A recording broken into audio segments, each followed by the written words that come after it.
Bonjour David. Bonjour Théo. Vous remontez tous les matins aux origines d'un objet, d'une passion, d'une obsession de notre quotidien. Et aujourd'hui, vous nous racontez les origines de celui, David, dans la chambre d'hôtel, qui nous dit viens, mais viens, Ouais. alors qu'on sait très bien qu'il ne faut pas y aller, le minibar. Tout à fait. Je suis allé l'été dernier, je suis allé dans pas mal d'hôtels Hmm. et j'ai remarqué que les mini-bars étaient vides presque partout pour des raisons qui avaient visiblement à voir avec le Covid.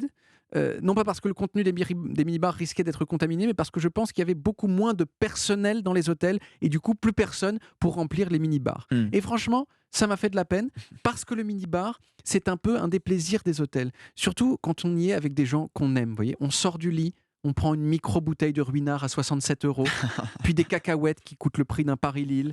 Et puis on kiffe, vous voyez. Ouais. Et le lendemain, quand la dame de l'accueil vous demande au moment de régler la facture, vous avez pris quelque chose dans le mini-bar? Vous vous demandez ce qui se passerait si vous disiez non, alors là, franchement, non, et surtout pas le ruinard à 67 euros. Alors, est-ce que la dame, si vous dites ça, elle vous ferait vraiment confiance? Ou est-ce qu'elle sait que vous avez pris quelque chose et elle veut juste voir si vous Hmm. mentez ou pas? Parce que vous avez fait On ne sait pas. l'expérience, non? Voilà. Non, j'ai pas fait l'expérience. Moi, je suis honnête. En tout cas, moi, j'aime tellement ça, le luxe des mini-bars, que j'ai eu envie de savoir d'où ça venait. Alors, l'objet mini-bar, il a été inventé par la société allemande Siegas dans les années 60. Mais le premier hôtel qu'il a mis dans toutes ses chambres, c'est le Hilton de Hong Kong Hmm. en 1974.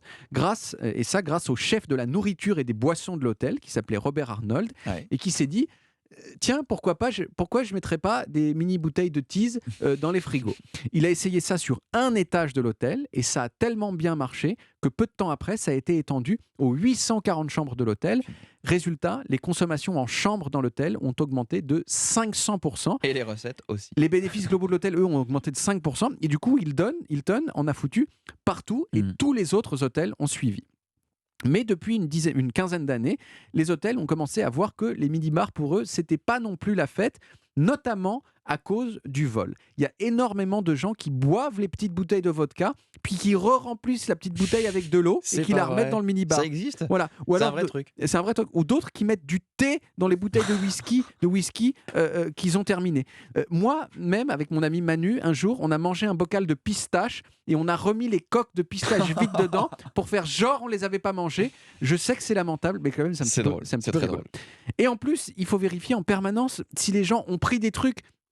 Et ça, c'est du personnel en plus. Alors, certains hôtels, ils ont trouvé une solution technologique. Je ne sais pas si vous avez vu ça. Ce sont les mini-bars qui cafetent. Le minibar connecté. Le minibar connecté qui capte. Je me souviens de la première fois que j'en ai vu un. D'ailleurs, c'était le jour de la mort de Michel Rocard. Oh. Voilà, petit fun fact personnel. Chaque élément dans ces minibars, à l'intérieur, est posé sur une petite plateforme qui, lorsqu'on enlève l'élément, envoie une notification à l'accueil et le prix de la chose est automatiquement ajouté à votre facture. C'est comme le frigo connecté qu'on a à la cantine d'Europe 1, pour tout vous dire. C'est ça. Ça s'est étendu, figurez-vous. Oh la ouais. vache. Mais voilà, il y a un journaliste américain qui a appelé ça une prison de haute sécurité pour le jus d'orange et les barres C'est le chocolatés. Guantanamo du Twix. Exactement, le Guantanamo. C'est encore mieux. Il aurait dû utiliser cette formule-là. C'est cadeau. Bien sûr, ça pose encore des problèmes, mais cette fois-ci, non pas à l'hôtel, mais à vous. Et oui, parce que dans certains hôtels, si vous déplacez une petite bouteille de schnapps pour l'examiner, et bah paf, 42,50 € sur votre facture. Et en plus, visiblement, les entreprises sont plus proches de leurs sous avant. Et elles acceptent de moins en moins que leurs cadres dépensent des centaines d'euros de mini-bars quand ils sont dans des hôtels. Mm. Et donc, pour toutes ces raisons, il y a de plus en plus d'hôtels qui suppriment tout simplement les mini-bars parce que ça leur coûte plus d'argent que ça leur en rapporte. Et moi, ça me fait un petit peu de peine parce que vous serez d'accord avec moi que quand ça coûte le prix d'un Paris-Lille, un paquet de Pringles, ça a quand même vachement plus de goût. Merci beaucoup, David Castello-Lopez.